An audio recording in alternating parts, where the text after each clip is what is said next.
Right, 6 November 2024. Hazvina kana kutombomira mushe. Muri yeZimbabwe ndadzoka zvekare ndine nyaya dzese dziri kuitika paZimbabwe. Iko zvine current situation. Aiwa hazvina kutombomira mushe. Zvatasangana kudai so. Kana uchiziva kuti iwewe unoti pasi neZanupf. Tanga nekulike this video kuitira kuti Zanupf yacho iboikane because kuliende vatosvika tisu vanhu vacho vanochikwa neZanu tatouya kubasa. Nyaya iri panapa yakamira kadai so. Vanhu ava deploya masoja kunodzinga mavillagers, mapoor villagers. Vasina kana anything. Havana power. Havana pfuti. Kana vatone pfuti dzavanadzo irekeni. Museve yakapera nguva yekare kudhara pepe. Havana zvese izvo havana kana anything. But vari kunzi ngavabve ipapo. But I don't know kuti mapurisa haana power here kuti alright mimi guys chiendai munodai so. Ende ndichikurimanda imwe nyaya inoitika. Zimbabwe handinonzi hey hondo chinchi yangeri nyaya yeminda ka hondo yeminda yakarwirwa. Vanhu vakudawo pekugara ka. Saka unozonzi uri muZimbabwe papo usina land. Vanhu ndobva vati hondo nyika yedu yanga yakatorwa nevachena saka regedza titore land. Ndo pa land pavari kudzingwa ipapo. I don't know kuti vari kuda kunzi vaite sei kana kuti zvireverse kwehondo. Unosvika pachikamu chekubvunzwa kuti saka hondo yachakamboitirwe. Anyway, nyaya ndiri kusangana nayo panapa iri kubuda nepaZim Live newspaper ndo pari kubuda vari kuti the Zanupf administration has deployed soldiers to evict illegal farm settlers, reinforcing police efforts to control the rise of unlawful occupation on A1 and A2 farms. The deployment, described as a joint operation involving multiple security arms, surfaced in Parliament last Thursday after Murewa South lawmaker Noah Magondo Zanupf raised concern about illegal settlements spreading across farmlands. Magondo questioned the government's strategy for managing these illegal occupations, highlighting the ineffectiveness existing government departments in resolving the issue. My question is, what is being done by the government to make sure that the issue of illegal settlement ends? Because all these government departments that are there are failing to resolve this issue, he asked. In response, Agriculture Minister Anxious Masuka urged affected farmers to report illegal settlers directly to law enforcement agencies. If you go to the lands office requesting them to come and evict the persons who has settled on a farm unlawfully, you are approaching the wrong office, Masuka explained. It is the duty of the police department to sue those illegal settlers. Hence, there is a need for people to go to report for the police. There are the people who are illegally settling themselves so that the police officers go and arrest them. Masuka added that the army has joined forces with the police, air force, the president's office and prisons to assist with evictions and ensure the safety of lands officers who are often threatened during inspections. We have 4 groups working with the Lands, Agriculture, Fishermen's, Water and Rural Development Ministry. We have also engaged the Zimbabwe National Army, Air Force, ZRP, the President's Department and prisons to have joint operation command to help the Honorable Minister to make sure that the lands officer is able to reach the place where the illegal settlers are settled. Masuka said the use of military to address the disputes is not new in Zimbabwe. In 2000, the Zanupf government began orchestrating large-scale and seizures targeting white farmers. The controversial land reform program was marked by violence, intimidation and the systematic use of the Zimbabwe National Army, the Zimbabwe Republic Police, the then Zimbabwe Prison Services Army, Police Prison Services War Veteran to evict white farmers forcibly. Simuri kungodzingwa komana Zimbabwe inene zvangu paragraph azoramba vachienda. You know I can't read the whole paragraph because munorara zvinhu zvinoitwa neZanupf zvorarisa mowandokodzera muri baba. Saka inini I can't read the whole paragraph, but ndo nyaya iri pama munongopedza overenga muchitoenda ikoko. He tinotora masoja vozouya vozoti asista tozodai so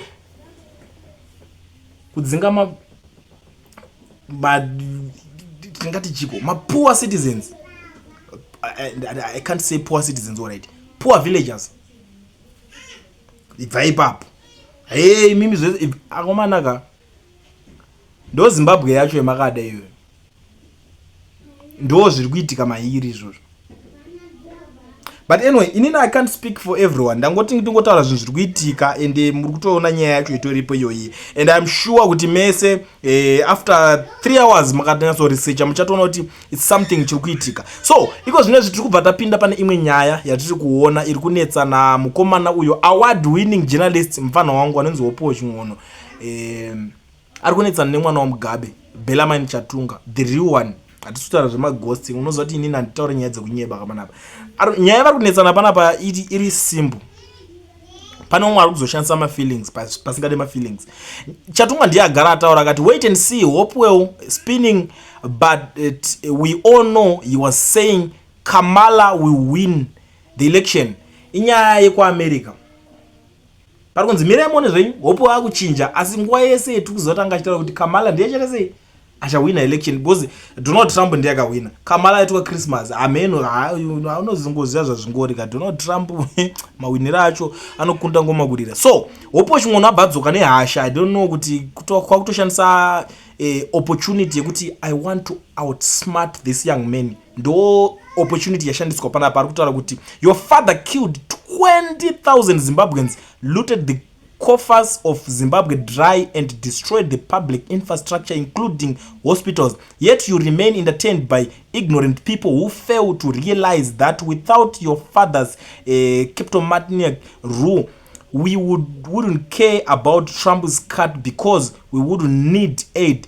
You know, you have no shame peddling cheap jokes when we are talking about the suffering of our people authored by the father. Your father, you are an idiot, and those who lap up your stupid jokes are equally deranged and victims of Stockholm syndrome.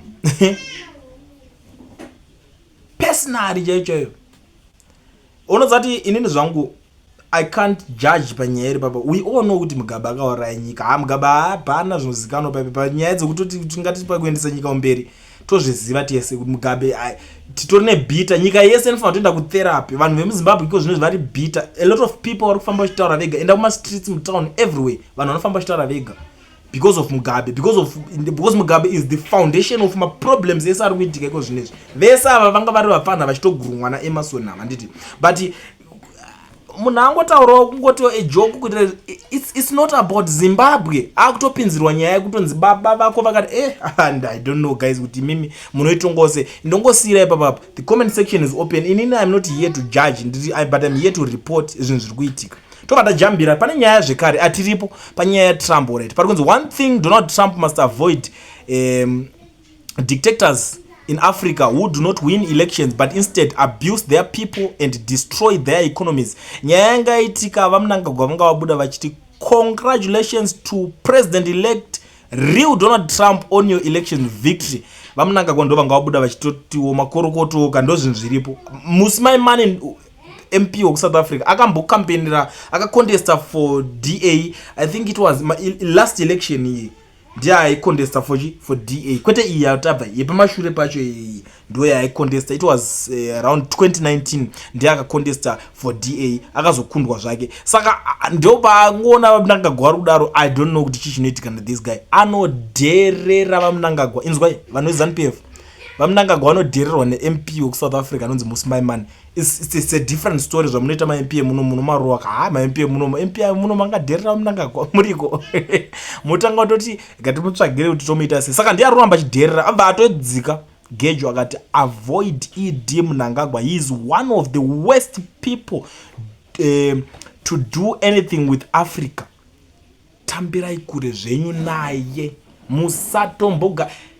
Iyo nyaya ya Donald Trump iyo yika inyaya iri kutodetsa. And a lot of people were asking kuti saka Donald Trump ari kunzi marecords apa abreak. Alright, munoziva kuti Donald Trump akabreaka marecords ese. Let me give you something here. Donald Trump becomes USA's second president elect with non-consecutive terms after Grover Cleveland, who was first elected president from March 4, 1885 March 4, 1889. Cleveland lost the next presidential election to Benjamin Harrison, and he won the next election on March 4, 1893 March 4, 1897. Trump's first term was from 2017 to 2019. He lost to 2021 election to Joe Biden. Trump defeated Kamala Harris in the just ended election.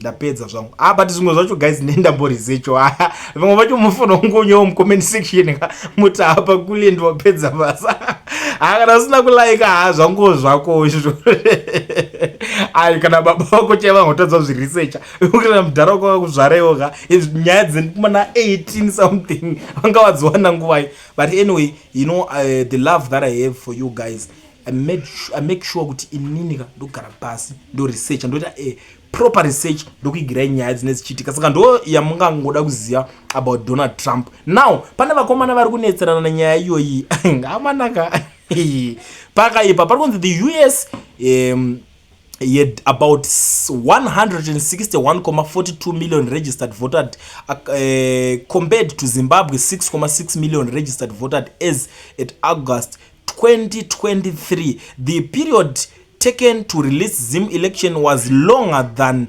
that taken before the US released its own. Even if it is a meticulous verification, hey, bazwalatwe urikona ndo nyaya iri panapa.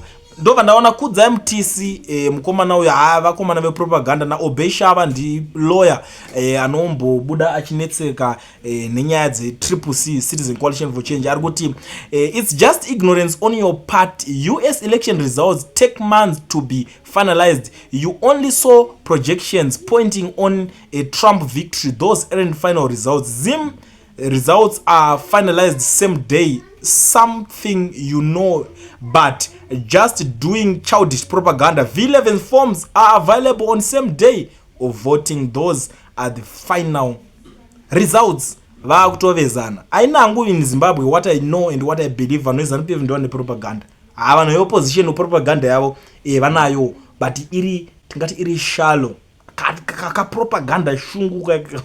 But anyway, ndo nyaya iri kunetsana nevakomana ava. Saka abva akanda chijoka, but respond yazodzoka futi naObey Shava lawyer uya weCitizen Coalition for Change anomirira ana advocate Nelson Chamisa kana dzanyaya dzematongerwo enyika here and there. Ndiye irwisa kanyaya dzana Chabangu dzedze. Abva adzoka futi nepaper 2 achiti it's always difficult defending your $10 daily allowance. Can you tell everyone who follows you the exact figure obtained by your presidential candidate in 2020?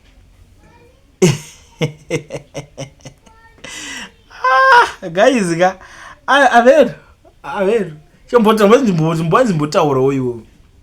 Mafigures zvimakaona achipa nige because chinjanishambeza nje kuti vanhu vepropaganda vese vanhu vanoswera chikuitira noise on social media vekuzanupf side is said on X on different platforms are not in YouTube akwanike mabalance ikoko kuma platforms mamwe hanzi ari kutambira $10 per day. That's why ndatoya the whole issue yese vari kurwira inyaya yese.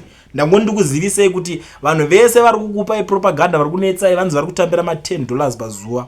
$10 iri kukosta izvo zvakawanda.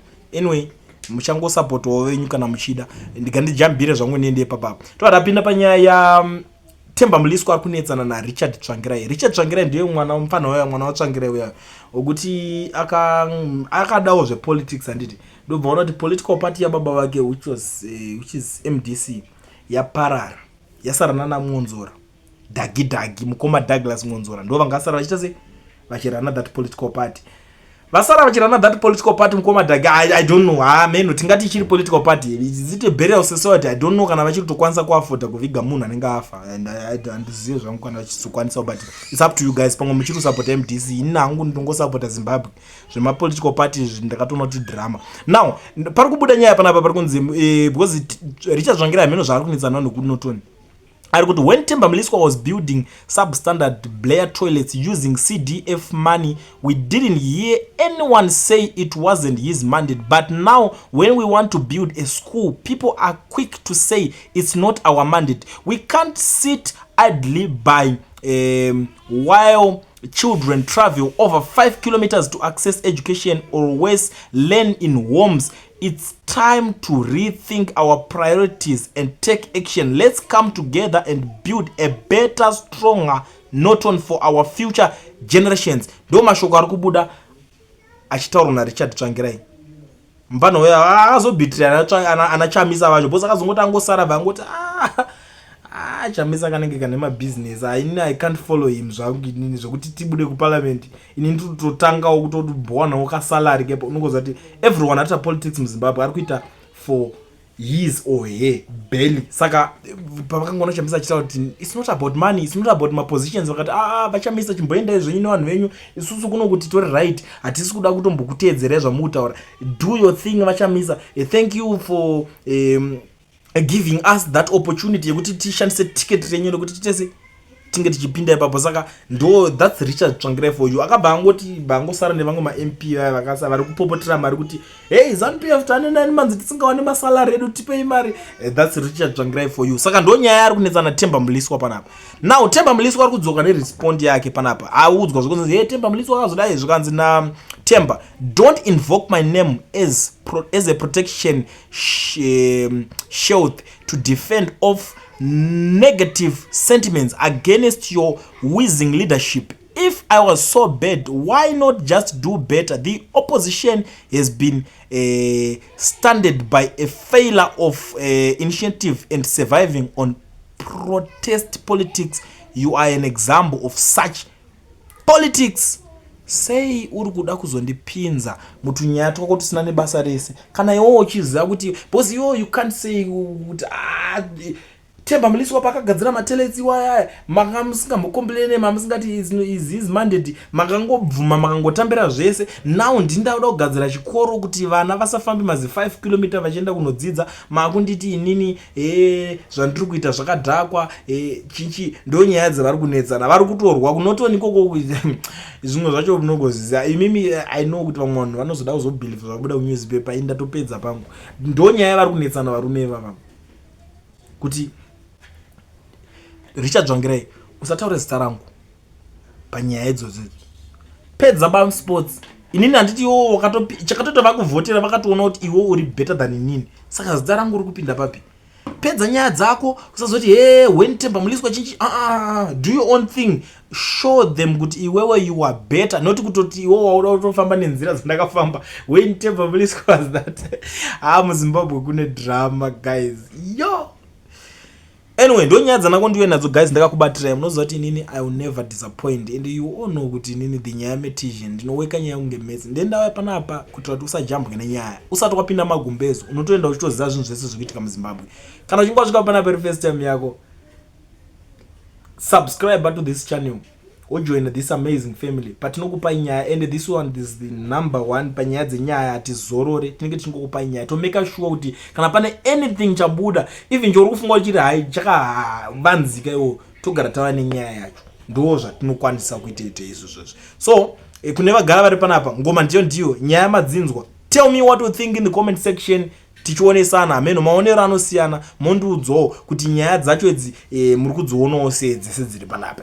But usati waenda kana unga usati walike ninge rato drama zvaro like this video tosangana pa next one. Zviri zvanhasi bye bye mafesi angu.